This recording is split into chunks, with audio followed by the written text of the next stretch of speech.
புது புது அர்த்தங்கள் நிகழ்ச்சியை பார்த்துட்டு இருக்கிறவங்க எல்லாருக்கும் என்னுடைய அன்பான வணக்கங்கள். இன்றைய நிகழ்ச்சியில் பங்கேற்பதற்காக பத்திரிகையாளர் மணி அவர்களும் பத்திரிகையாளர் நெய்வேலி பாலு அவர்களும் நம்ம அரங்கத்துக்கு வந்திருக்கிறாங்க. ஒரே மேடையில் ராகுல் காந்தியும் இடதுசாரிகளும் பங்கேற்க போகிறார்கள். ஏப்ரல் 2ஆம் தேதி நடக்கப் போகுது அது மேற்கு வங்க மாநிலத்தில் அப்படின்னு என்ற ஒரு செய்தி ஒரு ஆங்கில நாளிதழில் மட்டும் வந்திருக்குது. ஸ்டேஜ் செட் ஃபார் ராகுல் ரெட்ஸ் காம்ரேடரி அப்படின்னு. மார்க்சிஸ்ட் கம்யூனிஸ்ட் கட்சியினுடைய தலைவர்கள் ராகுல் காந்தியுடன் இணைந்து பிரச்சாரத்தை மேற்கொள்வார்கள் அப்படின்னு ஒரு செய்தி வந்திருக்குது. பாலு, நீங்க எப்படி பார்க்குறீங்க அந்த செய்தியை? இது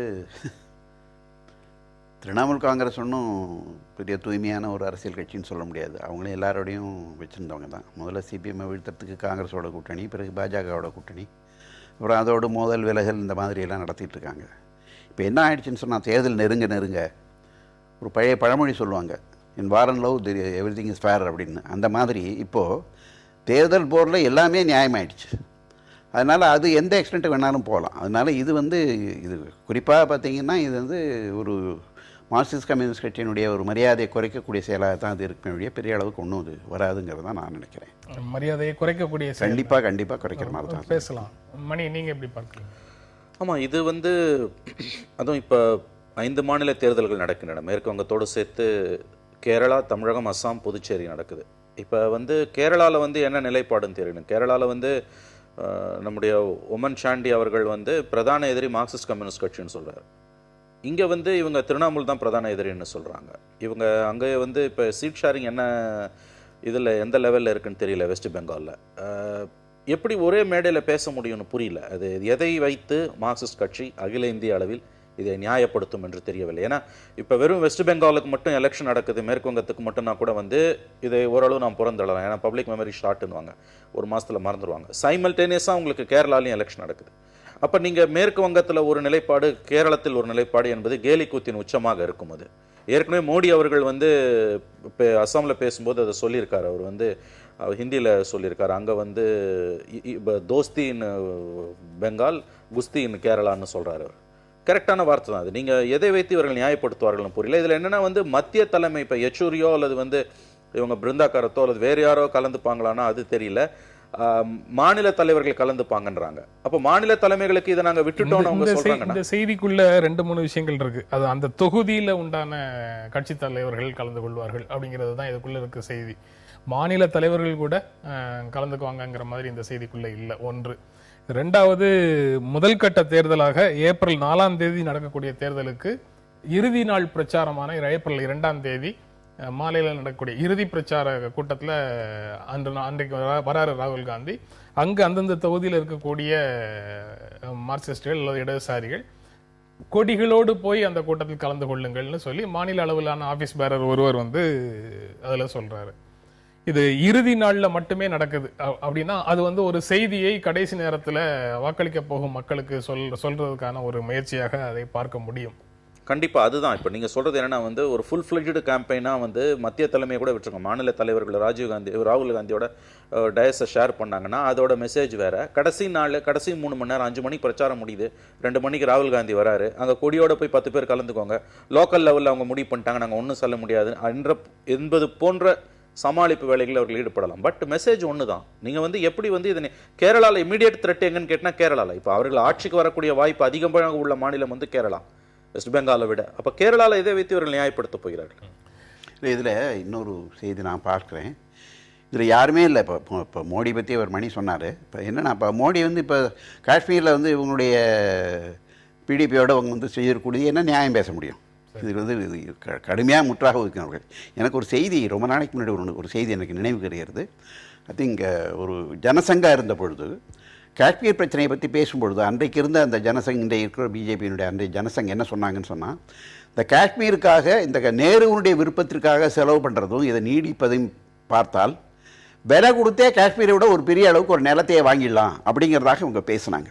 இப்போ அப்படி பேசியவர்கள் இன்றைக்கு வந்து காஷ்மீருடைய உரிமை அப்படி இப்படின்னு எல்லாம் பேசக்கூடியது என்னன்னா, இது முழுக்க முழுக்க பிஜேபியோ அல்லது காங்கிரஸோ, குறிப்பாக அதில் எங்கே சிக்கல் வருதுன்னு சொன்னால், இந்த ஆல் இண்டியா பார்ட்டிஸ் என்று சொல்லக்கூடிய எல்லா கட்சிகளுக்குமே இந்த இடைஞ்சல் வருது. அது வந்து நீங்கள் லோக்கலாக இருக்கக்கூடியவங்களுக்கு வரதில்லை. அப்போ என்னன்னா, நீங்கள் இதில் எங்கே போய் இது முடியும் என்று சொன்னால், மீண்டும் மீண்டும் என்னவென்றால் தேர்தலுக்காக எதை வேண்டுமானாலும் செய்து கொள்ளலாம், கொள்கையோ கோட்பாடோ கிடையாதுங்கிற அந்த நிலைமைக்கு தான் போகிறது. நீங்க சொல்றதுல ஒரு லாஜிக் வருது. ஆல் இண்டியா பார்ட்டிஸுக்கு இந்த பிரச்சனை வருது அப்படின்னு சொன்னா, ஆல் இண்டியா பார்ட்டிஸை வந்து இரண்டு விதமாக பிரிக்கலாம்னு வச்சுக்கோங்க. ஒன்று மத்திய தலைமையிலிருந்து வரக்கூடிய இன்ஸ்ட்ரக்ஷன் படி செயல்படக்கூடிய மாநில தலைமைகள். இன்னொன்று நீங்க வந்து சென்ட்ரலைஸ்டு டெமோக்ரஸி அப்படிங்கிற பெயர்ல கிட்டத்தட்ட அதே தான் செய்யற ஒரு அமைப்பு. இப்ப வந்து ஃபெடரல் ஸ்ட்ரக்சர்ல ஒரு பார்ட்டி இருந்ததுன்னா இந்த சிக்கல் வருவதற்கு வாய்ப்பு இல்லை. அந்தந்த மாநிலத்தில் இருக்கக்கூடிய அந்தந்த அரசியல் சூழலுக்கு தகுந்த மாதிரி மாநில தலைமைகள் எடுக்கக்கூடிய முடிவை மத்திய தலைமை அங்கீகரிக்க வேண்டும். அப்படிங்கிறது தானே ஒரு இந்தியா மாதிரி நாட்டுல சரியான கட்சி அமைப்பு முறையாக இருக்க முடியும். அந்த நிலையில எந்த கட்சியுமே இல்லைங்கிறதுனால இந்த சிக்கல் இல்லை. அது என்ன காரணம்னு சொன்னால், நான் என்ன சொல்கிறேன்னா, அந்த மாதிரி பண்ணலாம். இப்போ நீங்கள் ஏற்கனவே பார்த்தீங்கன்னா ரஷ்யாவிலெல்லாம் நடந்த இந்த மாதிரி லெனின் காலத்திலே நடந்ததெல்லாம் நம்ம ஒப்பிட்டு பார்த்தோம்னு சொன்னால், அதற்கான என்ன மாதிரியான ஒரு கிரவுண்ட் ரியாலிட்டி என்னங்கிறத வந்து இவங்க கிளியராக வந்து சரி பண்ணிடணும். இன்னென்ன பிரச்சனைகளில் நம்ம வந்து மாநிலத்தில் இருக்கக்கூடிய அதோட நம்ம சேர்ந்து போகலாம், அல்லது இன்னென்ன பிரச்சனைகளில் மையத்தலைமை வந்து முடிவெடுக்கும் அப்படிங்கிறதாக இவங்க வந்து அதற்கான ஒரு சரியான ஒரு திட்டத்தோடு போயிருந்தாங்கன்னா இந்த அளவுக்கு இது வந்து அசிங்கமாக ஆகாது. இப்போ அதுதான் பிரச்சனை வருது. இப்போ இன்னொரு செய்தி என்னென்னா, இப்போ ராகுல் காந்தி வரும்போது பெரிய தலைவர்கள் வரும்போது எல்லாரும் போகணும்னு சொல்கிறாங்க. ஆனால் மோதலே என்பது திரிணாமுல் காங்கிரஸுக்கு அங்கே லோக்கலாக இருக்கக்கூடிய இடதுசாரிகளுக்கு தான் இருக்குது. அவங்க தான் 200 பேர் கொல்லப்பட்டாருன்னு சொல்கிறாங்க. அவன் எப்படி கொடியை போட்டுக்கிட்டு திரிணாமுல் காங்கிரஸுக்கு ஒரு தொண்டர் பக்கத்தில் போய் நிற்க முடியும்? திரிணாமுல் காங்கிரஸோட போய் நிற்க மாட்டாங்க. இல்லை சொல்கிறேன். இப்போ திரிணாமுலே இல்லை, ஈவன் காங்கிரஸே எடுத்துக்கிட்டிங்கன்னா, காங்கிரஸ் காலத்திலையும் சிபிஎம் வந்து மிகப்பெரிய சிபிஎம் இடதுசாரி கட்சிகள் மிகப்பெரிய அளவிற்கு அவங்க வந்து வன்கொடுமை சந்தித்தார்கள். கொலை வழக்கு எல்லாம் நடந்தது. இப்போ அவங்களோட போய் எப்படி நிற்க முடியும்? இப்போ அதுதான் சிக்கல் வருது. இப்போதைக்கு 5 வருஷமாக காங்கிரஸ் ஆட்சியில் இல்லை. இன்னும் சொல்ல போனால் கிட்டத்தட்ட 30 வருஷமாக காங்கிரஸ் ஆட்சியில் இல்லை மேற்கு வங்காளத்தில். காங்கிரஸ் என்பது ஒரு ஆட்சிக்கான ஒரு ஆஸ்பிரேஷனே இல்லாத அளவுக்கு ஒதுக்கப்பட்டது. எப்படி தமிழ்நாட்டில் வந்து எப்படி காங்கிரஸ் ஒதுக்கப்பட்டதோ அதே நிலை தான் இன்றைக்கி மேற்கு வங்காளத்திலையும் கம்யூனிஸ்ட் கட்சிகளுக்கு இது காங்கிரஸ் கட்சிக்கு இருக்குது. அப்போ இதையெல்லாம் மறந்துட்டு போகணும்னு சொன்னால் அதற்கான ஒரு அடிப்படை இல்லாமல் திடீரென்று ஒரு தேர்தலுக்காக செய்வது, அது மட்டும் இல்லை, மேற்கு வங்கத்தில் 6 கட்டமாக நடக்குது. இன்றைக்கு முதல் கட்டம் தான் ஏப்ரல் 4. ஆமாம். அதனால என்னன்னா, இது இதோட நிற்கும்னு சொல்ல முடியாது. இன்னும் 6 கட்டத்திலையும் பேசலாம், நடக்கலாம். முதல் கட்டத்திலேயே அதற்கான தொடக்கம் வந்து தெரியுது. அதான் ஒன்று. ஆனால் நீங்கள் வந்து எப்படி போய் நிற்க முடியும்னு ஒரு கேள்வி கேட்குறீங்க. இதற்கு முன்னால் அந்த மாதிரி அனுபவங்கள், அந்த மாதிரி எம்ப்ராசிங் சிச்சுவேஷன் சொல்றதா, அல்லது தவிர்க்கவே முடியாம பேசியதையெல்லாம் விழுங்க வேண்டிய ஒரு சூழல்னு சொல்றதா அப்படின்னு தெரியல. லீலாவதி படுகொலைக்கு பிறகு உடனடியாக வந்து திமுகவுக்கு ஆதரவாக கொடி பிடிச்சிட்டு போய் இடதுசாரிகள் வேலை செய்ய வேண்டிய நிலைமை வரலையா? இல்லை, தமிழ்நாட்டில் அதுவும் ரீஜனல் பார்ட்டிஸ் வந்து ஸ்ட்ராங்காக இருக்கக்கூடிய தமிழ்நாடு திமுக அதிமுக மாதிரி எங்கெங்கெல்லாம் அந்தந்த மாநிலங்களில் இருக்கக்கூடிய கட்சிகளோடு அகில இந்திய கட்சிகள் உடன்பாட்டுக்கு போகிற இடத்துல நீங்கள் சொல்கிற இந்த சிக்கல் ஏற்கனவே தொடர்ந்து நடந்துக்கிட்டு தான் இருக்குது. 71லேருந்து இது நடக்குது.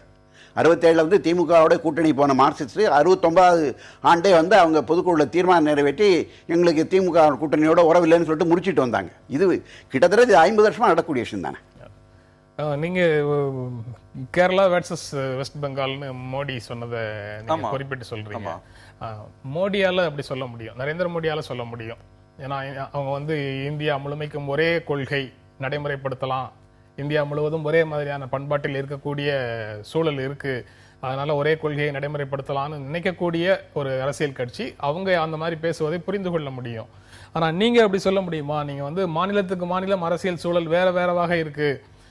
மார்க்சிஸ்ட் கட்சியே அந்த ராகுல் காந்தியோட கூட்டத்துக்கு போற நபர்கள் மேல நடவடிக்கை எடுத்தாலும் அந்த நடவடிக்கை தப்புன்னு சொல்லக்கூடிய ஃபெடரல் மைண்ட் செட்ல தானே நீங்க பேசுவீங்கன்னு நான் நினைச்சேன். ஆனா நீங்க வந்து அப்படி இல்ல, ஒரு மாநிலத்துக்கு அந்த நிலை, இந்த மாநிலத்துக்கு இந்த நிலை சொல்றீங்களோ? என்னோட பாயிண்ட் என்னன்னா வந்து மார்க்சிஸ்ட் பார்ட்டியை பொறுத்த வரைக்கும் காங்கிரஸும் பிஜேபியும் வந்து ஈக்குவல் டிஸ்டன்ஸ், 2 பேரும் வந்து ஈக்குவல் எனிமி தான் அவங்க சொல்றாங்க. அது 2008 வந்து நியூக்ளியர் பில்லில் அவங்க வெளியில வந்த பிறகு உறுதியாக காங்கிரஸ் எதிர்ப்பு நிலையில இருக்காங்க. இப்ப தமிழ்நாட்டில் வந்து காங்கிரஸ் இருக்கக்கூடிய கூட்டணியில நாங்க இல்லைன்னு அவங்க உறுதியா சொல்றாங்க. தமிழ்நாட்டில் ஒன்றும் அவங்க ஆட்சியை பிடிக்கக்கூடிய வாய்ப்பு கிடையாது.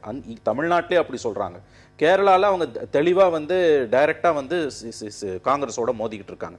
வெஸ்ட் பெங்கால்ல வந்து 40 வருடங்களாக அவங்க பவர்ல இல்லை. 77ல ஜோதி பாசு கிட்ட பவரை பறி கொடுத்தவங்க இன்ன வரைக்கும் அவங்களால வர முடியல.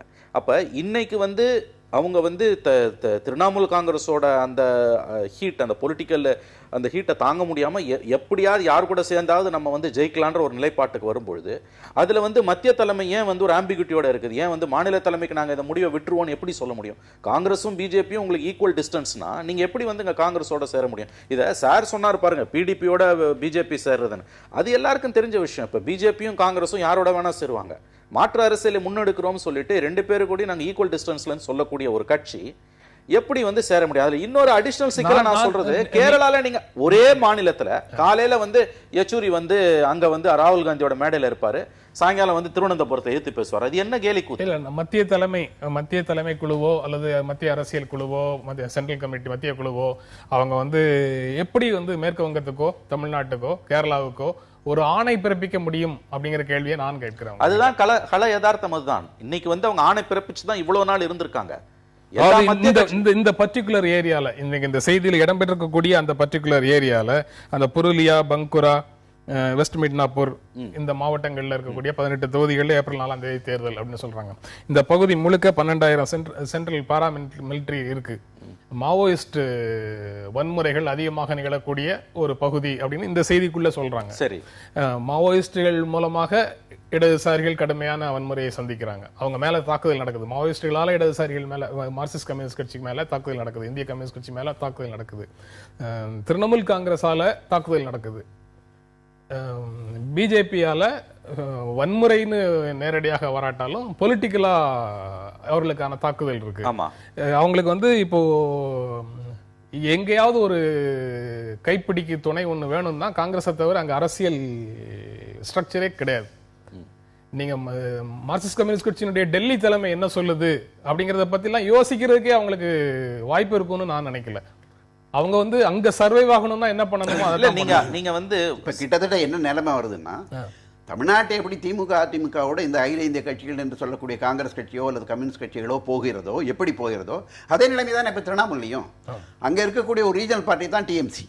ஸோ ஒரு மாநில கட்சியாக இருக்கக்கூடிய திரிணாமுலை எதிர்ப்பதற்கு இந்த அகில இந்திய கட்சிகள் என்று சொல்லக்கூடிய காங்கிரஸும் கம்யூனிஸ்டும், அதற்கு என்ன காரணம்னா காங்கிரஸும் கம்யூனிஸ்டும் அவர்கள் ஏதோ ஒரு ஜன்மை எதிரிகளைப் போல அவர்கள் ரொம்ப நீண்ட நாளாக அந்த கோட்பாட்டு அடிப்படையிலையும் கொள்கை அடிப்படையிலையும் வேறுபடக்கூடியவங்க. அங்க ஒன்றுபடுது, அதுவும் சில தொகுதிகளே என்று சொல்லும் போது தான் இது பிரச்சனை வரும். நீங்க சொல்ற காங்கிரஸ் சித்தார்த்த சங்கர் இருந்த காலத்து காங்கிரஸ், அந்த காங்கிரஸும் ஜோதி பாசு காலத்து கம்யூனிஸ்டுகளும் ஒருவர் எதிர்த்து நின்னாங்க. அவங்களுக்குள்ள ஏராளமான மோதல் நடந்தது. அன்றைக்கு வந்து இருதரப்புலையும் ஏராளமான உயிர் சேதமும் இருந்தது. எல்லாமே வரலாறு. ஆனா இன்றைக்கு வந்து அந்த காங்கிரஸ் சித்தார்த்த சங்கரை மாதிரி பவர்ஃபுல்லா இருக்கா? அன்னைக்கு மமதா பானர்ஜி உள்ளடக்கிய காங்கிரஸ் அது. இன்றைக்கு அந்த காங்கிரஸும் வந்து பலவீனமாகி நிற்குது. அப்படி இருக்கும்போது பலவீனமாக இருக்கக்கூடிய 2 பேரு இணைந்து களத்தை சந்திக்கிறதுன்னு முடிவுக்கு போறத நான் என்ன சொல்றேன்னா, இவங்க அடிப்படையில் காங்கிரஸும் கம்யூனிஸ்டும் நேரடியாக எதிரியாக எதிரெதிர் கொள்கைகளில் எதிரெதிர் முகாம்களையும் கோட்பாட்டு அளவிலையும் கொள்கை அளவில் நிற்கக்கூடியவர்கள். அவர்கள் வந்து ஒரு எலெக்ஷனுக்காக நேற்று இப்போ இன்னொன்று நான் என்ன பார்க்குறேன்னு சொன்னால், கம்யூனிஸ்ட் கட்சியில் வந்து அவனுடைய கட்சி கட்டமைப்புங்கிறது ஹைரார்க்கிகள்லாம் பல மாதிரி இருக்கும். இப்போ ஒரு சென்ட்ரல் கமிட்டி நேரே திடீர்னு சென்ட்ரல் கமிட்டியோ பிபிஓ பொலிட் பீரோவோ ஒரு உத்தரவு போட்டு நீங்க எல்லாம் போய் ராகுல் காந்தி கூட்டத்தில் போய் நில்லுங்கன்னு சொல்ல முடியாது. ஒரு திமுகவில் வந்து அது முடியும். அப்ப இப்படி சொல்றாங்கிறதே உண்டா? இப்ப ஏன்னா அது சென்ட்ரல் கமிட்டி ஒரு முடிவு. பிரச்சனை இதுதான். சென்ட்ரல் கமிட்டி சொல்ல முடியாது. சென்ட்ரல் கமிட்டி சொல்லல, பொலிட் பீரோ சொல்லல, அதான் சொல்றேன். ஸ்டேட் லீடர்ஷிப் கூட தயங்கி தான் சொல்றாங்க. யார் கேக்குறாங்க? ஆனா இது வந்து கீழே இருந்து அதற்கான நெருக்குதல் வருது. கீழே இருந்து அதுக்கான நெருக்குதல் வருது. அப்போ நீங்க எதை கருத்தில் கொள்வீர்கள்னு கேட்கிறேன். இல்லை, இது எப்படி வருது என்று சொன்னால், நான் என்ன சொல்றேன்னா, அது ஸ்டேட் லீடர்ஷிப்பே அது பண்ணியிருக்கலாம். சென்ட்ரல் லீடர்ஷிப் வந்து நீங்கள் ஸ்டேட் லெவலில் உங்களுக்கு எது வந்து சரியாக இருக்குமோ பண்ணுங்கன்னு சொல்லி முடிச்சுருக்கலாம். ஏன்னா அவர் இன்னும் கூட தெளிவாக சொல்லிருக்கலாம். இது ஒன்றும் மேற்கு மாகாணத்தில் நடக்கக்கூடியது என்பது இந்த பிஜேபியிலேயோ அல்லது காங்கிரஸ்லேயோ அல்லது மார்க்சிஸ்ட் கம்யூனிஸ்ட் கட்சியிலேயோ மாநிலத்தில் எது சரியோ அதை செய்யுங்க அப்படின்னு சொல்லி மாநில கிளைக்கு சுதந்திரம் கொடுக்கக்கூடிய ஒரு அமைப்பு முறை இல்லை. அமைப்பு முறை இருக்கிறதாக தெரியல. ஒருவேளை எனக்கு தெரியாம இருக்கலாம். அந்த அமைப்பு முறை இருக்கிறதாக தெரியல. அது எப்போவுமே பொதுவுடைமை கட்சிகளை பொறுத்த அளவில் மேலே என்ன செய்கிறாங்களோ அதுதான் ஒரு கட்டத்தில் வருது. அவங்க வந்து எப்போவுமே ஜனநாயக மத்தியத்துவம் என்று சொல்லக்கூடிய அந்த கோட்பாடை வைத்திருக்கக்கூடிய காரணத்தினால கீழே என்னதான் பேசுனாலும் கடைசியில் இப்போ நீங்கள் பார்த்தீங்கன்னா இப்போ ஒரு 4 ஆண்டுகளுக்கு ஒரு முறை காங்கிரஸ் நடக்குது, பெரிய அவங்களுடைய அகில இந்திய காங்கிரஸ் நடக்குதுன்னு சொன்னால் கீழே கிடைமட்டத்திலேருந்து அந்த அறிக்கை விவாதிக்கப்பட்டு மறுபடி மாவட்டம் அதற்கு பிறகு மாநிலம் போன பிறகும் கூட இது எல்லாவற்றையுமே வேறு மாதிரியான அந்த அறிக்கையை ஏற்றுக்கொள்ளாத ஒரு நிலைமை இருந்தால் கூட மத்திய தலைமை என்பது அந்த சென்ட்ரலைஸ்டு டெமோக்ரஸி மத்தியத்துவ அந்த அந்த ஜனநாயகம் என்ற பெயரில் அவங்க என்ன விரும்புகிறாங்களோ அதுதான் இம்ப்ளிமெண்ட் ஆகிருக்கு. அது வந்து மார்க்சிஸ்ட் கம்யூனிஸ்ட் கட்சியில் நிறைய தடவை நடந்திருக்குங்கிறத நம்ம பார்க்கணும். அதே மாதிரி இந்திய கம்யூனிஸ்ட் கட்சியிலே அப்படிப்பட்ட நிலைமைகள் தான் இருக்குது. ஆமாம், நடந்திருக்குது. ஜோதி பாசுவை முதலமைச்சராக ஏற்றுக்கொள்ள முடியாது, அவர் இப்போ அந்த இடத்துக்கே போகக்கூடாதுன்னு சொல்லி மத்திய குழுவும் பொலிட் பியூரோவும் நிராகரித்த வரலாறை நம்ம பார்த்துருக்குறோம். இப்போ என்னுடைய கேள்வி வந்து, ஒரு அமைப்பில் மத்தியத்துவப்படுத்தப்பட்ட ஜனநாயகம் அப்படின்னு ஒன்று இருந்ததுன்னா அதற்கு அது சரியாக வருமா, இல்லை ஒரு ஃபெடரல் டெமோக்ரசி சரியா வருமா இந்த பிரச்சனையில இருந்து எழக்கூடிய கேள்வியாக நான் அதை பார்க்கிறேன். இப்படி பார்க்க கூடாது. இரட்டை நிலைப்பாட்டை எடுப்பதற்கு ஃபெடரல் ஸ்ட்ரக்சர் இருக்குன்னு நம்ம ஏன் வந்து அதை சொல்லி அதையும் ஒரு முகமூடியா பயன்படுத்தி கூடாது. காங்கிரஸ் எதிர்ப்பு என்பது உங்களுடைய அடிநாதம். பிஜேபி எதிர்ப்பு மாதிரி காங்கிரஸ் எதிர்ப்பு. நான் கேட்கிற கேள்வி இந்த குறிப்பிட்ட பிரச்சனையோட முடிந்துறது இல்லை. நான் அதை தாண்டி தான் பேசுறேன். இதுல இருந்து நான் வந்து ஒரு கட்சி அமைப்பு எப்படி இருக்கணும் ஒரு பொதுவான கேள்விக்கு நான் தேசிய கட்சிகளை பொறுத்தவரையில் பெரிய அளவுல டீசென்ட்ரலைசேஷன் ஆஃப் பவர்ன்றது கொடுக்க முடியாது. அது வந்து பெரிய கேலி கூத்தா தான் போய் முடியும். அது முரண்பாடுகளின் மூட்டையாக போய் முடியும். இல்ல, எனக்கு அதுல சந்தேகம் என்னன்னா, இந்த மாதிரியான சூழல் வரும்போது இந்த மாதிரி இடதுசாரிகள் பயன்படுத்துற மொழி நடையை பயன்படுத்தலைனாலும் மாநிலத்தில் தலைவர்களை உருவாக விடாமல் செய்கிறது காங்கிரஸ் அப்படின்னு இதே பிரச்சனையை வேற மொழியில நம்ம பேசியிருக்கிறோம். கடந்த காலத்துல அரசியல் காலத்துல பேசியிருக்கிறோம். அந்த மாதிரி மாநிலத்துல வலிமையாக உருவான தலைவர்கள் எல்லாரையும் இந்திரா காந்தி இல்லாமல் செய்தார் அப்படின்னு சொல்றாங்க. அதுக்கு என்ன பொருள்? மாநில தலைமைன்னு அவங்க வந்து அந்த லாங்குவேஜ் பேசுறவங்க ஒரு தலைவரை முன்னிறுத்தி அந்த விஷயம் அந்த பிரச்சனை வரல. நீங்க காங்கிரஸையும் கம்யூனிஸ்டுகளையும் முதல்ல அடிப்படையில் ஒப்பிட முடியாது. ரெண்டாவது, நம்ம பேசிட்டு இருக்க இந்த விவாதத்துல விவகாரம் அது கிடையாது. இதுல இன்னொரு அடிப்படையான சிக்கல் திரும்ப திரும்ப நான் சொல்லுவது, கேரள தேர்தல்கள் இல்லை என்றால் கூட இதை பெரிய அளவுல கண்டுக்க முடியாது. கேரள தேர்தல்களை வைத்துக்கொண்டு எப்படி இந்த நிலைப்பாட்டை எடுக்க? கேரளால ஒரு நிலை, தமிழ்நாட்டுல ஒரு நிலை, மேற்கு வங்கத்துல ஒரு நிலை, அசாம்ல ஒரு நிலை, புதுச்சேரியில ஒரு நிலை, 5 இடத்துல நடக்கிறது. 5 நிலைகளை எடுக்கக்கூடிய உரிமையையும் சுதந்திரத்தையும் அந்த மாநில கிளைகளுக்கு ஏன் கட்சிகளால கொடுக்க முடியாது? ஏனெனில் இது வந்து தேசிய கட்சி.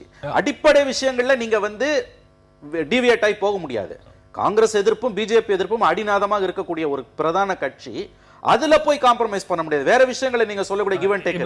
இவர் சொல்றதுல ஒரு திரும்பவும் ஒரு தர்க்கம். ஆமா, ஏன்னு சொன்னா இப்போ திமுகவுடைய அதிமுகவும் ரெண்டும் வந்து நேர் எதிர்முதிருமான கட்சிகள். எதிர்முதிருமானனா ஒருத்தரை வீழ்த்தி தான் இன்னொருத்தர் வரணும் இருக்கக்கூடிய நிலைமையில தமிழ்நாட்டில் வந்து மார்க்சிஸ்ட் கம்யூனிஸ்ட் கட்சியோ அல்லது இந்திய கம்யூனிஸ்ட் கட்சியோ அல்லது இடதுசாரிகளோ ஒவ்வொரு தேர்தலையும் ஒரு நிலைப்பாடை அவங்களோட கூட்டணியில் போறாங்கிறது இது வந்து ஒரு பெரிய அளவிற்கு வந்து பேசப்படுவதில்லை. என்ன காரணம் என்று கேட்டால், அவர் மணி சொன்னதை போல காங்கிரஸ் எதிர்ப்பு என்பதும் அதே போல கம்யூனிஸ்ட் எதிர்ப்பு என்பதும் 2 கட்சிக்கும் இருக்கக்கூடிய அடிநாதமாக, அதே மாதிரி பிஜேபி எதிர்ப்பு என்பதும் இந்த 3 கட்சிக்குள்ள இருக்கக்கூடிய ஒரு முக்கியமான 3 முரண்கள். அந்த முரண்கள் இருக்கும் பொழுது இப்படி செய்வது என்பது சிக்கல் வரும். அப்ப என்னன்னு சொன்னால், கான்ஸ்டிடியூஷனலா, அதாவது அரசு கட்சியினுடைய சட்ட விதிகளுக்குள்ளேயே ஒரு மாற்றத்தை கொண்டு வந்தால் தான் சரிப்படுத்த. நான் அதை தான் கேட்கிறேன். நீங்க காங்கிரஸா, இடதுசாரிகளா, பிஜேபியா அப்படின்னு 3 கட்சிகளுடைய பெயர்களை விட்டுட்டு நான் அதுல இருந்து பொதுவான ஒரு கேள்விக்கு தான் வந்தேன். அதை பத்தி தான் நான் கூட விவாதிச்சேன்னு நினைக்கிறேன், உரையாடினேன்னு நினைக்கிறேன். கட்சியினுடைய விதிகளை ஃபெடரல் ஸ்ட்ரக்சர்ல மாற்றுவதற்கு என்னென்ன சிக்கல்கள் இருக்கு அப்படிங்கிறத பற்றி தான் நம்ம பேச வேண்டியது இருக்கு. திருச்சியில கடந்த மாதம் நடைபெற்ற மது ஒழிப்பு மாநாட்டில் பேசியவர்களில் 6 பேர் மீது மாநாடு நடந்து முடிந்து 1 மாதத்துக்கு பிறகு தேச துரோக வழக்கு பதிவு செய்யப்பட்டுள்ளது அப்படின்னு ஒரு செய்தி தமிழ் ஹிந்துல ஒரு செய்தி இருக்கு. மற்ற நாளிதழில் நான் பார்க்கல, ஒருவேளை சின்னதாக வந்திருக்காங்கிறது தெரியல. அப்படி ஒரு செய்தி இருக்கு. அந்த செய்தியை எப்படி பாக்குறீங்க? நம்ம வந்து தேச துரோக வழக்கு தொடர்பாக பல விவாதங்களை நடத்திட்டு இருக்கிறோம். கோவன் மேல போட்டாங்க, அதையும் நாம பார்த்தோம். அதற்கு பிறகு உண்டான டெவலப்மெண்ட்டாக தமிழ்நாட்டில் இப்போ தேச துரோக வழக்கு 6 பேர் மேல போடப்பட்டிருக்கிறதுன்னு ஒரு செய்தி இருக்கு. மணி, நீங்க எப்படி பாக்குறீங்க? இது ஒரு முக்கியமான செய்தி. ஆனால் நீங்கள் சொன்னது போல இது வந்து தமிழ் ஹிந்துல மட்டும்தான் வந்திருக்கு. மற்ற ஊடகங்கள் ஏன் வந்து இதை பெரிய அளவில் போடலன்னு ஆச்சரியமா இருக்குது. அதுவும் அந்த கூட்டம் நடந்த பிறகு 1 மாதம் கழித்து அந்த இது நடந்திருக்குது, அந்த வழக்குகள் பதிவு செய்யப்பட்டிருக்கின்றன. இதில் 2-3 விஷயங்களை நான் சொல்ல விரும்புகிறேன். ஒன்று வந்து என்னன்னு கேட்டிங்கன்னா, இது தெளிவாக வந்து அரசாங்கம் வந்து தேச துரோக வழக்குகள், செடிஷன் கேசஸை வந்து அரசியல் ரீதியாக தங்களை எதிர்ப்பவர்கள் மீது சரமாரியா போடுவாங்கன்றது மீண்டும் ஒருவர் நிரூபிக்கப்பட்டிருக்கிறது. அதுவும் மதுவிலக்கு விஷயத்துல போடுறதுன்றது வந்து மதுவிலக்கில் எங்களுக்கு உடன்பாடு இல்லை, சாத்தியம் இல்லைன்னு நத்தம் விஸ்வநாதன் இந்த அரசாங்கத்தின் கொள்கையை சட்டமன்றத்தில் பலமுறை அதிகாரப்பூர்வமாக அறிவித்து விட்டார். ஆகவே அவர்கள் வந்து இந்த பிரச்சனையை வந்து எப்படி அணுகுவாங்கன்றது நமக்கு தெரியும். இது தேர்தல் காலம் என்பதால் மதுவிலக்கு சம்பந்தமாக யாராவது மூர்தன்யமாக போராடினாலோ பேசினாலோ அவர்களுக்கு என்ன நடக்கும் என்பதற்கான ஒரு எச்சரிக்கையாகத்தான் இதை இவர்கள் விடுத்திருக்காங்க. It's warning. அது அப்படிதான் நம்ம இதை பார்க்கணும். இன்னொன்று அதில் போட்டிருக்காங்க, நீங்கள் உங்கள் கையில் இருக்க செய்தியிலே கூட வந்து மற்ற கட்சிகள் குறிப்பாக மக்கள் நல கூட்டணி சசி பெருமாள் மரணத்திற்கு பிறகு இரண்டாவது வார்த்தையே, இரண்டாவது சென்டென்ஸே அதுதான். அதுதான் செய்தியில மதுவிலக்குக்காக குரல் கொடுக்கும் கட்சிகள் ஏனோ இதுவரை கருத்து தெரிவிக்காமல் மௌனம் சாதிக்க நினைப்ப வந்து பாமக தான் வந்து மதுவிலக்கு பிரச்சனையில ஆரம்ப காலங்கள்ல இருந்து போராடிட்டு வராங்க. 2012 நினைக்கிறேன் நான். அதை வந்து இதுவா வெளியில வந்தது. அதற்கு முன்னால இருந்தே அவங்க டாக்டர் ராமதாஸ் போராடிட்டு இருக்காரு. அதற்கு பிறகு எல்லாருமே வந்து அதை கையில் எடுத்தாங்க. குறிப்பாக சசி பெருமாள் மரணத்திற்கு பிறகு மக்கள் நல கூட்டணி வந்து பெரிய அளவில் வந்து இன்ஃபேக்ட் அவங்க அந்த கட்சியா மாறுறதுனால கூட்டு இயக்கமா இருந்தப்போ இந்த இஷ்யூ கையில வச்சு தான் போராடினாங்க. மது கடைகளை அடித்து உடையுங்கள், அதுதான் வந்து மது விலக்கு கொண்டு வருவதற்கான ஒரே வழியெல்லாம் வைகோ பேசினார்.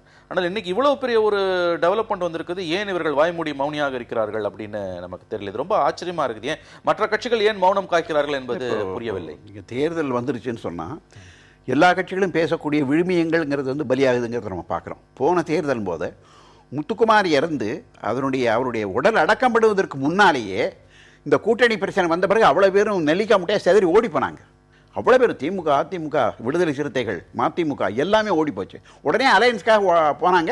முத்துக்குமார தெருவில் அந்த கிட்டத்தட்ட அந்த பணத்தை தெருவில் போட்டு போன மாதிரியான ஒரு சூழ்நிலை அன்றைக்கு ஏற்பட்டது. இப்போ அதே நிலைமை இப்போ எதில் வந்திருக்குன்னா இது ரெண்டாவது. நீங்கள் இது மட்டுமே இல்லை, ஏன்னா சங்கர் கொலையிலையும் வந்து முக்கியமான கட்சிகள் வாய் திறக்கவே இல்லை. அந்த ஆணவ கொலை அந்த செய்தியிலையும் அது ஒரு அது 15-20 நாள் ஆச்சு. இப்போ அடுத்தது இது ரெண்டாவது நடக்குது. இதில் இன்னொரு விஷயம் நான் என்ன பார்க்குறேன்னு சொன்னால், இதை நடத்தியது ஏதோ ஒரு மக்கள் அதிகாரம்ங்கிற அமைப்பு தான் நடத்திருக்கு. ஆனால் இதுல கோவன் போய் பாடியிருக்காரு. அவங்க எல்லாம் ஒரே அமைப்பு சார்ந்தவர்கள். இல்ல அவர் வேற அமைப்பு தானே போட்டிருக்காங்க. அவர் மக்கள் இலக்கிய கழகம்ல அவரு. ஆனா மக்கள் அதிகாரம் அதுக்கு பிறகு அதுல நிறைய சிபிஎம்ல நிறைய ஷேட்ஸ் இருக்குன்னு வச்சுங்களேன். அவர்களுடைய தோழமை அமைப்பாக இருக்கலாம். அதனால அது ஏன்னா இப்ப கோவனை பொறுத்த அளவில் மாநில அரசுக்கு ஒரு தனிப்பட்ட முறையில் அதிமுக அரசுக்கு ஒரு வெறுப்பு, ஒரு எதிர்ப்பு, ஒரு எரிச்சல் இருக்குங்கிறது தானே இது. அதனுடைய பொருள் தானே இது. இல்ல இதுல வந்து நம்ம பார்க்க வேண்டியது சுருக்கமா சொல்ல, அவங்க அந்த மாநாட்டுல என்னென்ன பேசினாங்க அப்படிங்கிறது நமக்கு தெரியாது. இல்ல அவங்க என்ன பேசியிருந்தாலும் தேச துரோக வழக்கு போட முடியாது. இதுல கவனிக்க வேண்டிய விஷயம், இந்த அரசு தேச துரோக வழக்கை போடுவதில் எந்த ஆச்சரியமும் இல்லை. ஆனால் இதில் ஆச்சரியப்பட வேண்டிய விஷயம், மதுவிலக்குக்காக குரல் கொடுப்பவர்கள் இவங்க மக்கள் நல கூட்டணியோட 4 நாட்களுக்கு முன்னால் நடந்த மாநாட்டில் கூட வந்து செடிஷன் லாஸை வந்து ஸ்டாச்சுல இருந்து ரிமூவ் பண்ணணும்னு சொல்றாங்க. அப்படிப்பட்டவர்கள் இதில் வாய்மூடி மௌனியாக இருப்பது என்னன்னு தான் புரியல. இதில் இன்னொரு குறிப்பு, இதோட இன்னொரு சைடு என்னன்னு பார்த்தீங்கன்னா, இந்தியாவில் இன்னைக்கு மதுவிலக்குன்றது வந்து எந்த மாதிரியான அபத்தமான ஷேப் எடுக்குதுன்னா, பீகார்ல வந்து ஒரு சட்டம் கொண்டு வரதுக்கு இன்னைக்கு முயற்சி பண்ணியிருக்காங்க. அதாவது வந்து கள்ளசாராயம் காய்ச்சினா தூக்கு தண்டனை. ஆமா. அப்புறம் வந்து நாங்கள் மது அருந்த மாட்டோம்னு எம்எல்ஏக்கள் வந்து உறுதிமொழி எடுத்துக்கணுன்றாங்க. இது அபத்தத்தின் இன்னொரு எல்லையா இருக்குது. ஆகவே இது வந்து ஒரு அரசியல் ரீதியாக வந்து 2 பக்கமும் வந்து ஒரு கூர்மையான கத்தியா தான் இருக்குது. தமிழ்நாட்டை பொறுத்த வரைக்கும் 6-7 மாதங்களுக்கு முன்பு வரையில் உங்களுக்கு வந்து மதுவிலக்கை பிரதானமாக பேசி தெருவாக கூக்குரலிட்டவர்கள் இன்னைக்கு வந்து இந்த டெவலப்மெண்ட்டுக்கு பிறகு வாய்மூடியாக மௌனமாக இருப்பதும், இன்னைக்கு அவங்க தேர்தல் பரப்புரைகள் கிட்டத்தட்ட 10 நாளா தேர்தல் பரப்புரை பண்ணிட்டு இருக்காங்க. அதுல வந்து பிரதானமாக வந்து இந்த விஷயத்தை ஏன் அவங்க மையப்படுத்தலன்றதும் ஆச்சரியமா இருக்குது. வரும் காலங்களில் பண்ணுவாங்களான்னு தெரியல. இல்ல 3 கொள்கை நேற்று கூட திருமாவளவன் பேசும்போது என்ன சொல்றாருன்னா, திமுக அதிமுக அகற்றப்பட வேண்டும். ரெண்டாவது என்னன்னு சொன்னா மது ஒழிப்பு. இப்போ வந்து மக்கள் நல கூட்டணியோட பிரதானமான 3 ஒரு முக்கியமான கோட்பாடுகளில் வந்து மது ஒழிப்புன்னு நேற்று இரவு கூட பேசியிருக்கார். திருமாவளவன் பேசியிருக்கிறதாக இந்த காலையில் செய்தி, நேற்று இரவே அந்த செய்தி வந்திருக்கார். அப்படி இருக்கும் பொழுது இந்த மாதிரியான ஒரு செய்தியில் அவங்ககிட்ட எந்த ரியாக்ஷனும் இல்லைங்கிறது வந்து அது ரொம்ப சங்கடமா இருக்குது. இல்ல நீங்க வந்து மக்கள் நல கூட்டணியில இருக்கக்கூடிய கட்சிகள் இதை பற்றி கருத்து தெரிவிக்கலைன்னு 2 பேரும் சொல்றீங்க. மற்ற கட்சிகள் எல்லாம் கருத்து சொல்லிட்டாங்களா அப்படிங்கறதும் அதுக்குள்ள கேள்வி. இல்ல பாமக வந்து இவங்க எல்லாரையும் விட அதிகமா மதுவிலக்குல ஆரம்ப காலங்கள்ல இருந்து போராடி கொண்டிருப்பவர்கள் பாமக. அவங்க டாக்டர் ராமதாஸ் கருத்து தெரிவிக்கல, திமுக பின்னால தான் ஜாயின் பண்ணாங்க. பட் அவங்க 2 பேருக்கும் இல்லாத ஒரு பிளஸ் பாயிண்ட் நம்ம பாக்குறது என்னன்னா, கடந்த 6-7 மாதங்களா இத பப்ளிக் டொமைன்ல கொண்டு வச்சு போராடினது மக்கள் நல கூட்டணி. அதனாலதான் நம்ம மத்தவங்களுக்கும் பொறுப்பு இருக்கு. மது ஒழிப்பையும் தாண்டி தேச துரோக சட்டத்தை அப்ப எல்லாருமே அணிதிரள வேண்டிய ஒரு அவசியம் இருக்குது. ஆனா யாரும் பேசல. திமுகவுடன் தொகுதி பங்கீட்டில் சிக்கல் நீடிப்பு, டெல்லியில EVKS இளங்கோவன் முகாம் அப்படின்னு ஒரு செய்தியும், தமிழ் மாநில காங்கிரஸ் இந்த கூட்டணிக்கு வர்றதுல ஆட்சேபம் இல்லைன்னு காங்கிரஸ் கட்சியினுடைய திருநாவுக்கரசர் சொல்லியிருக்கிறதாக ஒரு செய்தியும், 2 செய்திகள் இருக்கு. ஒன்றுக்கு ஒன்று தொடர்புடைய சிக்கலா அப்படிங்கிறது தெரியல. நீங்க எப்படி பாக்குறீங்க? இடங்கள் பெறுவதில் ஏற்படக்கூடிய சிக்கல் திமுகவுக்கும் காங்கிரஸுக்கும் இருக்குன்னு பாக்குறீங்களா, இல்ல திமுக கொடுத்த ஆஃபரை மேலிடத்துல சொல்லி அங்கிருந்து சம்மதம் பெற்று வருவதற்கு காலதாமதம் ஆகுதுன்னு பாக்குறீங்களா? இல்லை இப்போ இப்போ நேற்று திருநாவுக்கரசருடைய ஸ்டேட்மெண்ட் இன்னொரு சிக்கல் தான் வருது. அது இன்னும் சக்கரத்தில் மறுபடியும் இது போடுற மாதிரி ஸ்பேனர் போடுறதும்பாங்களே அந்த மாதிரி. இப்போ தமிழ் மாநில காங்கிரஸை கொண்டு இதில் இழுத்து பேச வேண்டிய தேவையே இல்லை. அது ஏன் இப்போ பேசினார்னு தெரியல. இப்போ உடனே அவர் அதுக்கு ஞானசேகரன் சொல்லக்கூடிய பதில் அது இன்னும் வேறு மாதிரியான அடுத்த நிலைக்கு அதை கொண்டு போகுது. அப்போ என்னன்னு சொன்னால், திமுகவுக்கும் காங்கிரஸுக்கும் இருக்கக்கூடிய அந்த ஒரு முரண்கிறது எதிர்பார்க்கறது தான். ஏன்னு சொன்னால், ஒரு 2 மாதத்துக்கு முன்னால் திடீர்னு தான் காங்கிரஸை நாங்கள் கைவிட மாட்டோம் என்பதாக கலைஞர் ஒரு ஸ்டேட்மெண்ட் விட்டார். ஏன்னா அதற்கு முன்னால் தலையில் அடிச்சுக்கிட்டு வெளில வந்தார் அவர். இப்போ அப்படி மறுபடி திடீர்னு போய் ஒரு உறவு ஒன்று வந்தபோது இயல்பாகவே அது திமுக கொஞ்சம் எப்போவுமே முரண்படும். 2வது, இந்த தொகுதி உடன்பாடு என்று வரும்பொழுது இந்த சீட்டுகள் உடன்பாடு வந்த பிறகு கூட இந்த இடங்கள் ஒதுக்குவதில் எப்பொழுதுமே திமுக ஒரு சிக்கலான ஒரு நிலைமையை தான் தொடர்ந்து கடைபிடிக்குதுங்கிறத நம்ம பார்த்துட்டு இருக்கோம். இப்ப திமுக சிக்கலான நிலைமையை கடைபிடிக்குதுன்னு சொல்லணுமா, இல்ல அண்ணா திமுகவும் அதே மாதிரி சிக்கலான நடைமுறையை கடைபிடிச்சாலும் அங்க குரல் கொடுக்காதவங்க இங்க இங்க ஏன் சொல்ல மேஜர் பார்ட்னர் யார்? இப்ப திமுகவுக்கு இருக்கக்கூடிய மேஜர் பார்ட்னர் காங்கிரஸ் மட்டும்தான், வேற யாருமே இல்லை. ஸோ அதனால் அது அவங்க ட்ரெடிஷ்னலாக தொடர்ந்து அவங்க காங்கிரஸும் திமுகவும் ஒன்றா இருக்காங்க. அப்படிப்பட்ட சூழலில் அவங்க கேட்குறது இப்போ என்னன்னு சொன்னால், இப்போ கலைஞர் என்ன அவர் இப்போ நான் என்ன அவர் பேரம் பேசுகிறாருன்னு சொன்னால், இப்போ தமாக பிரிஞ்சு போனதுனால அதை ஒட்டி இன்னும் சீட்டை ஏன் குறைக்கூடாதுங்கிறது ஒரு கேள்வி வருது. இப்போ இன்னொன்று என்ன வருதுன்னா, அப்போ தமாகவும் கூட உள்ளே வருமா? இப்போ ஞானசேகரன் அதை ரூல் அவுட் பண்ணல. அவர் என்ன சொல்கிறாருன்னா, யாரும் எங்களுக்கு இது கொடுக்க விசா கொடுக்க வேண்டியது இல்லை அப்படிங்கிறது, அது எங்களுக்கு சான்றிதழ் கொடுக்க வேண்டியது இல்லைங்கிற மாதிரி தான் சொல்கிறாரே ஒழிய, நோ அப்ஜெக்ஷன் சர்டிஃபிகேட் யாரும் கொடுக்க வேண்டியது இல்லைன்னு சொல்கிறார் ஒழிய. அப்போ அப்படின்னு சொன்னால் அவங்களும் உள்ளே வருவாங்களா? அப்போ அவங்களும் சேர்ந்து ஒரு கூட்டணி அமையுமா? இதெல்லாம் இப்போ நீங்கள் இந்த மேற்கு வங்கத்தை பற்றி பேசுனதை பார்க்கும்போது இது சம்மந்தமே இல்லைன்னா அதை விட இன்னும் மோசமான இருக்குது. நீங்க எப்படி பாக்குறீங்க? இல்லை, மேற்கு வங்கத்தோட இதை ஒப்பிட முடியாதுன்னு நினைக்கிறேன். அதோட மோசம்னு அவர் சொல்றாரு. அது வேற டாபிக். அது இங்க என்னன்னா இப்போ உங்களுக்கு 2 விஷயம். ஒன்று, எண்ணிக்கையை காங்கிரஸுக்கு குறைக்கிறது தான் பிரச்சனை. அது மட்டும்தான் பிரச்சனையான்னு முதல்ல பார்க்கப்பட்டது. ஆனால் தமாக உள்ள எழுப்போன்னு ஒரு கலைஞர் சொன்ன உடனே அது வேற மெசேஜ். அது நம்பர்ஸ் மட்டும் இல்லை, பொலிட்டிக்கலாக காங்கிரஸுக்கான பொசிஷனை அவர் அண்டர்மைன் பண்றாரு. அந்த மரியாதையை கொடுக்க முடியாதுன்றாரு. அதாவது காங்கிரஸை வெளியில் அனுப்புறதுக்கு தமாக உள்ள இழுக்கிறாரோ கலைஞர், அந்த பேச்சு எடுக்கிறாரோன்னு தோணுச்சு. ஆனால் அதற்கான பதிலை திருநாவுக்கரசர் சொல்லிட்டார். தமாக வரதை பற்றி எங்களுக்கு கவலை கிடையாது, எங்களுக்கான எண்ணிக்கையை குறைக்காதீங்கன்றார். ஸோ காங்கிரஸை பொறுத்த வரைக்கும் தமாக உள்ள வரதால அவங்க வெளியில் போகிறது கிடையாது, அவங்க திமுகவோட தான் இருப்பாங்க.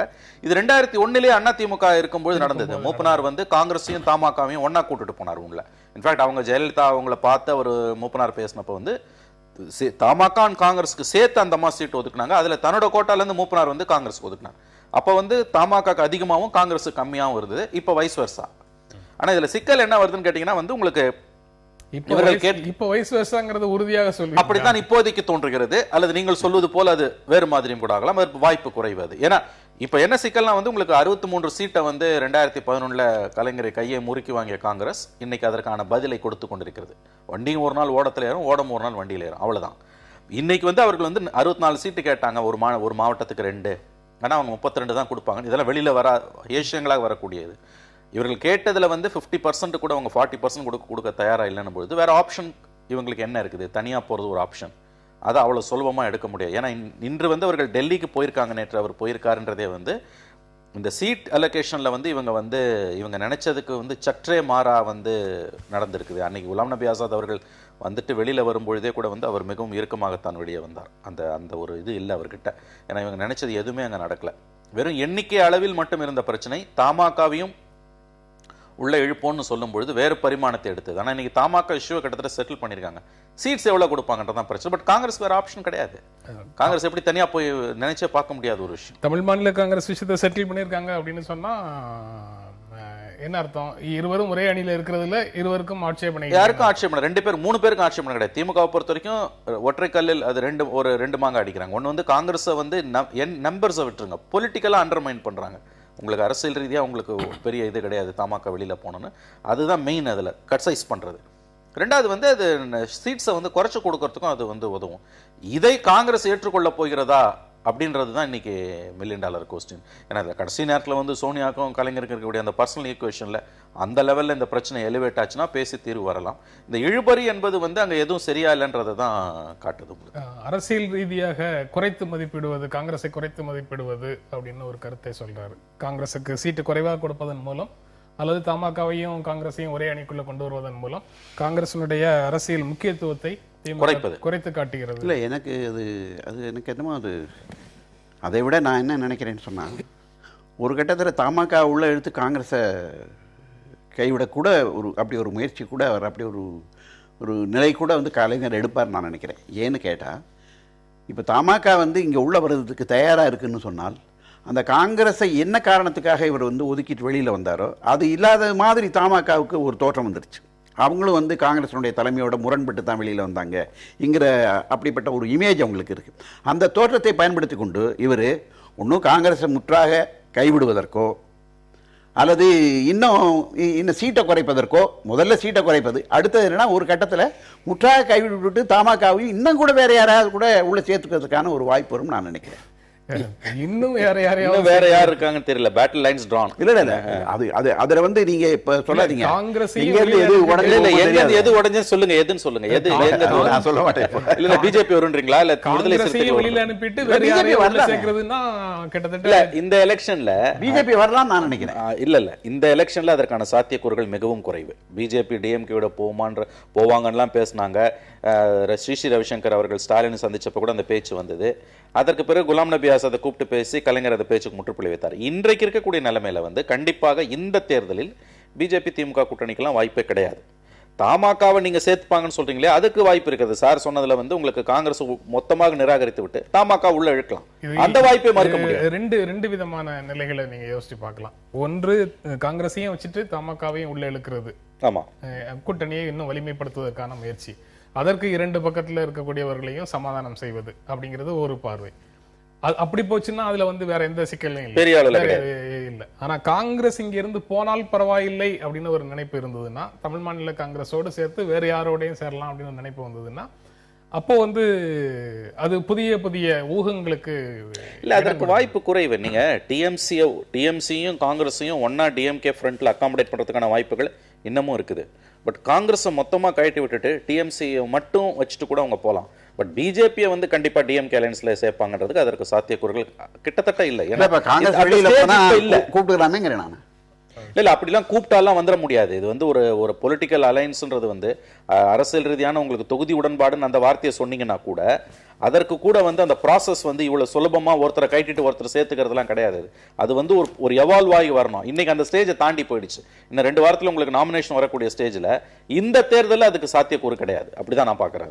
இந்த தேர்தலில் சாத்தியம் இல்லை அப்படின்னு சொல்றாரு. அப்ப அடுத்து வரக்கூடிய நடக்கலாம். அது என்ன, எனக்கு இந்த மாதிரி கடைசி கட்டத்துல வந்து இந்த சேஞ்ச் வந்திருக்காங்கிறதுக்கான ஹிஸ்டாரிக்கலாக அப்படி ஏதாவது இருக்கலாம் நடந்திருக்காங்கிறது என்னுடைய நினைவில் இல்லை. ஆனால் அது வந்து செய்யலாம் தான். ஏன்னா இப்போ எப்போவுமே வந்து இந்த மையத்தில் இருக்கக்கூடிய ஆளுங்கட்சிக்கும் மாநிலங்களில் இருக்கக்கூடிய கட்சிக்கும் வரக்கூடிய இந்த முரண் என்பது எப்பொழுதுமே வந்து அது வந்து உறுதியாக இருக்காது. அது வந்து அந்த எதிர்ப்புங்கிறது உறுதியாக இருக்காது. இப்போ வந்து பாஜகவினுடைய முக்கியமான எதிரிங்கிறது வந்து இன்னைக்கு அதிமுக தான். ஏன்னா அது ஆட்சியில் இருக்கக்கூடிய கட்சி. திமுகவோட அவங்களுக்கு அடிப்படையில் என்னதான் இவங்க வேண்டாம் அவங்க வேண்டாம்னு சொன்னாலும் கூட எந்த கட்டத்திலையும் மறுபடியும் வந்து திமுகவும் பாஜகவும் சேருவதற்கான வாய்ப்புகள் இருப்பதாக தான் நான் நினைக்கிறேன். ஏன்னா ஏற்கனவே இது மாறனுடைய ஒரு ஃபார்முலாவில் அரசியலில் யாருமே வந்து திருடத்தகாதவர்கள் இல்லை என்று சொல்லி போன வரலாறு இருக்கு. அது அப்போ பவரில் இருக்கும்போது. அதனால நான் என்ன சொல்றேன்னு சொன்னால், அப்படி பாஜகவுக்கும் இப்போ இருக்கக்கூடிய நிலைமையில வரலான்னு தான் நான் நினைக்கிறேன். இப்போ தமாக வச்சுக்கிட்டா காங்கிரஸை காட்டி விட்டு பாஜக வந்து ஒரு கான்ஸ்பிரசி தியரி மாதிரி ஒரு அது எப்படின்னா, நான் திரும்பவும் சொல்றேன், சப்சிக்வெண்ட் எலெக்ஷன்ஸ்ல வரலாம், இந்த எலெக்ஷன்ல வராது. பியூஷ் கோயல் சொல்ல ஆரம்பிச்சதுல இருந்து, ஆமா, பியூஷ் கோயல் வந்து முதலமைச்சரை தொடர்பு கொள்ள முடியவில்லை அப்படின்னு சொல்ல ஆரம்பிச்சதுல இருந்து அந்த ஸ்டேட்மெண்ட்டை அடிப்படையாக வச்சே திமுக வந்து அழுத்தம் கொடுத்துட்டு இருக்குது மாநில அரசு மேல.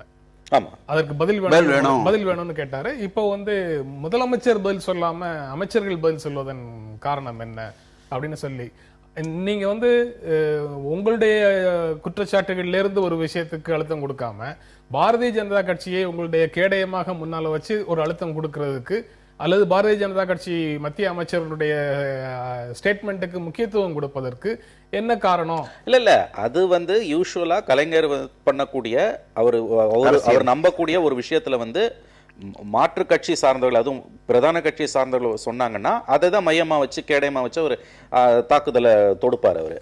அந்த ஒரு விஷயத்தை மட்டுமே வைத்து இந்த தேர்தலில் நீங்க பிஜேபி திமுக கூட்டணின்னு சொல்ல முடியாது. நான் திரும்ப சொல்றேன், உங்களுக்கு அந்த ஸ்டேஜ் தாண்டிடுச்சு. இப்ப நீங்க அந்த ஸ்ரீ ரவிசங்கர் வரும்போது அப்ப ஒரு வாய்ப்பு உண்மையிலேயே இருந்தது.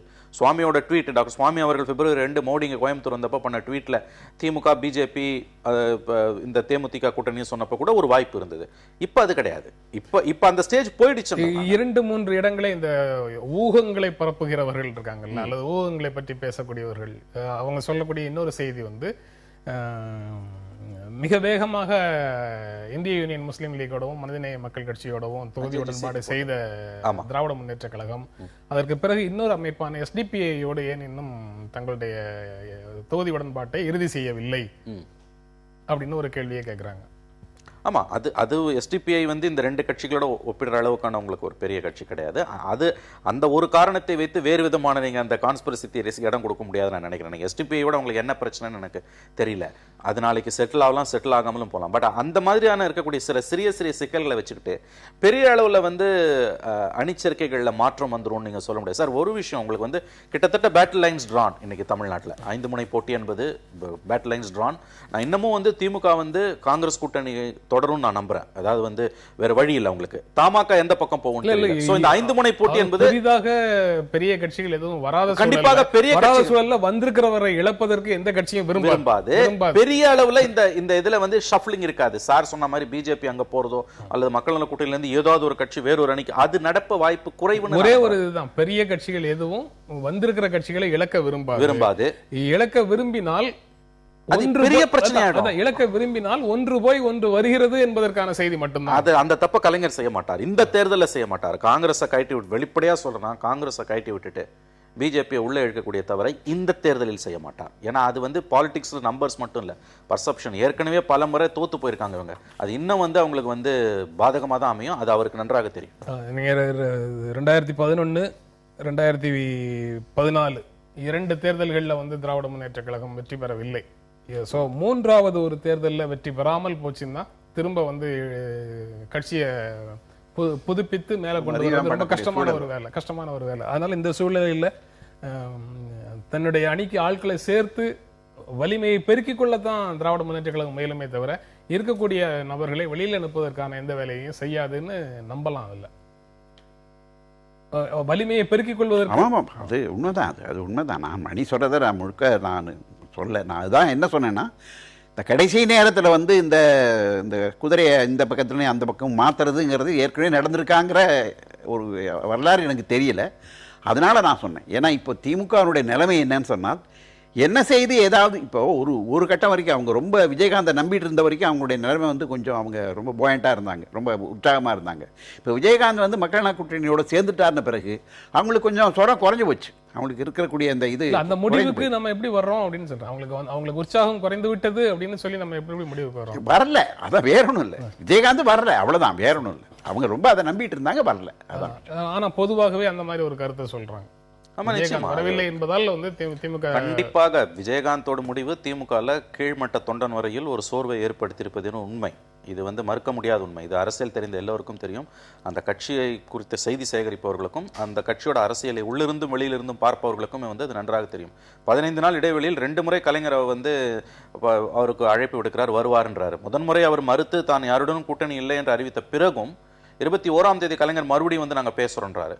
22ஆம் தேதி ஸ்டாலின் வந்து நாங்க பேசல அப்படின்றாரு. 23 விஜயகாந்த் இந்த முடிவை அறிவிக்கிறார். அப்படி இருக்கும்போது இதெல்லாம் என்ன மெசேஜை கீழே அனுப்புன்றது நமக்கு தெரிஞ்சுக்கலாம். இவங்க ஆரம்பத்திலேருந்தே பண்ண தவறு வந்து விஜயகாந்த் வந்துதான் ஜெயிச்சலான்ற ஒரு எண்ணத்தை வந்து தொண்டர்கள் மத்தியிலும் கட்சியிலும் ஏற்படுத்தினது இவங்க பண்ண தப்பு. ஒரு முதுபெரும் தலைவர் நம்முடைய கட்சி தலைவரை தன்னோட அணிக்கு வாங்கன்னு கூப்பிடுறாரு. அதையும் மீறி இவர் அங்க போகாம இங்க இருக்கிறாரு அப்படின்னு சொல்லி ஒரு அதிருப்தியை தொண்டர்களுக்கும் தலைவர்களுக்கும் நிர்வாகிகளுக்கும் தலைவருக்கும் இடையில உருவாக்குவதற்கான உத்தியாக கூட அந்த அழைப்புகளை எல்லாம் பார்க்க முடியும். அது பார்க்கலாம். ஆனா அது வந்து அட் தி காஸ்ட் ஆஃப் வாட்னு இருக்கு. உங்களுடைய நம்பகத்தன்மையை ஆதரவாளர்களுடைய வாக்குகளை விஜயகாந்த் உங்களுடைய வாக்குகளை வாங்குவதற்கான உத்தியாக கூட இல்ல கலைஞர் அந்த மாதிரி உத்திகளை வழக்கமா கையாண்டவர் தான் 60-70 வருஷமா. அது உண்மை, நீங்க சொல்றது நான் மறுக்கல. ஆனா இந்த முறை நடந்தது என்னன்னா அது உத்தி என்பதை தாண்டி திமுகவின் பலவீனத்தை வெளிப்படுத்தி இருக்கிறது. இன்னைக்கு வந்து என்ன உங்களுக்கு தெரிஞ்சிருக்கும். அதாவது தேமுதிகல வந்து பெரும்பாலானவர்கள் மாவட்ட செயலாளர்கள் தொண்டர்கள் வந்து திமுகவோட தான் போக விரும்பினாங்கிறது எல்லாருக்கும் தெரிஞ்ச விஷயம். இன்னைக்கு என்ன இருக்கு உங்களுக்கு வந்து மறுபடியும் ஆள் இழுக்கிற வேலை நடந்திருக்கு. அந்த உணர்வு தான் வந்து அவர் அப்படி அவரோட பேச்சுல வந்து அழைப்பு விடுவதற்கான காரணம் திமுகவுடைய பலவீனம்னு நம்ம சொல்ல முடியும். இல்ல அது வந்து அதை அவர் எக்ஸ்ப்ளாய்ட் பண்றாரு. அந்த தேமுதிகக்குள்ள இருக்கக்கூடிய அந்த பொசிஷனை அவர் எக்ஸ்ப்ளாய்ட் பண்றாரு. ஆனா at the end of the day 2 வாரத்துல வந்து 15 நாட்களில் அவர் வந்து இந்த மாதிரி சொல்லி அவர் நினைத்த விஷயம் நடக்கலன்னா அது அவருடைய பலவீனத்தை தான் காட்டுகிறது. அப்படிதான் 2 விஷயம் அதை நான் பார்க்குறேன். ஒன்று என்னன்னு சொன்னால், விஜயகாந்தோட பேசுகிறாரோ இல்லையோ, நாங்கள் பேசிக்கொண்டு இருக்கிறோம் என்று சொன்னது என்ன என்று சொன்னால், அந்த அதாவது மக்கள் நல கூட்டணி விஜயகாந்த் அந்த கூட்டணி உருவாகக்கூடாது என்பதற்காக அவர் பிளே பண்ண ஒரு பிளாய், அது ஒரு உத்தியாக நான் பார்த்தேன். ஆனால் பிறகு என்னன்னு சொன்னால், இப்போ லேட்டஸ்டாக இப்போ வந்து வைகோ ஒரு குற்றச்சாட்டு வைத்தார் இல்லையா, 500 கோடி சீட்டு அப்படின்னு எல்லாம் சொன்ன அந்த விஷயம் வரும்பொழுது இப்போ அவங்க பிரேமலதா என்ன சொல்றாங்கன்னா, பேசணும் ஆனால் இப்படி பேசலை என்பதாக அப்படி சொல்லிருக்காங்க. அப்ப கலைஞர் சொன்ன மாதிரி அவங்க பேச்சு நடந்திருக்குங்கிறது தானே அதுல வந்து உறுதியா இருக்கு. அதுல இன்னொரு நம்ம நிகழ்ச்சியுடைய இறுதி பகுதிக்கு வந்துட்டோம். ஒரு செய்தி வந்து வருது, அதுவும் கொஞ்சம் அலாமிங்கா இருக்கு. பேராயர் சர்க்குணம் சொன்னதாக பவ்யமாக திமுக கொடுக்கும் தொகுதிகளை பெற்றுக்கொள்ள வேண்டும் காங்கிரஸ் அப்படின்னு சொன்னதாக ஒரு செய்தி வருது. அது நமக்கு உணர்த்தக்கூடிய செய்தி என்ன? அது அவர் யாரோட வாய்ஸா பேசுறாருன்றது எல்லாருக்குமே தெரியும். ஆகவே இது வந்து திமுக தலைமை சில நேரங்களில் சிலருக்கு சில செய்திகளை இது போன்று இருக்கக்கூடிய அவர்களை சுற்றி இருக்கக்கூடிய எப்பொழுதும் அவர்களுக்கு ஆதரவாக இருக்கக்கூடிய அமைப்புகளின் தலைவர்களை வைத்து பேசும், கசியவிடும் பேசும். ஆட்சியை அகற்றுவதற்கான ஒரு மும்முரமான நிலையில இருக்கும்போது அனைவரும் ஆட்சியை அகற்ற வேண்டும் நினைக்கிறவங்க எல்லாரும் ஓர் அணியில் இருக்க வேண்டும். அதனால அந்த அணி சிதறாமல் பார்த்துக் கொள்வதற்கு அட்ஜஸ்ட் பண்ணிட்டு இந்த சீட்டை வாங்கிக்கங்கன்னு சொல்றது வேற, பவ்யமாக பெற்றுக்கொள்ள அது அந்தந்த ஆதரவை அந்தந்த கருத்துக்களை தெரிவிக்கக்கூடிய அந்த தனி மனித தலைவர்களுடைய ஆளுமையை பொறுத்த விஷயம். மார்ச் 5, 2011 வந்து காங்கிரஸோட வெளியில வந்தப்ப, கலைஞர் வெளியில வந்தப்ப அடுத்த நாள் ஞாயிற்றுக்கிழமை அன்னைக்கு இவர்கள் அத்தனை பேருமே வந்து அந்த முடிவை ஆதரித்தார்கள். 2 நாள்ல வந்து என்ன நடந்தது நமக்கு தெரியும். இறுதியான கருத்து வந்து அந்த மாதிரி நான் வந்து இந்த கடைசி கட்டத்திலையும் ஏதாவது ஒரு பெரிய ஒரு மாற்றங்களோ ஒரு திடுக்கிடக்கூடிய நிகழ்ச்சிகள் நடக்கும் என்று தான் நான் நம்புறேன். இந்த நிகழ்ச்சியில் பங்கேற்று உங்களுடைய கருத்துக்களை பகிர்ந்து கொண்டதற்கு எங்கள் நெஞ்சார்ந்த நன்றி. மீண்டும் சந்திப்போம். நன்றி, வணக்கம்.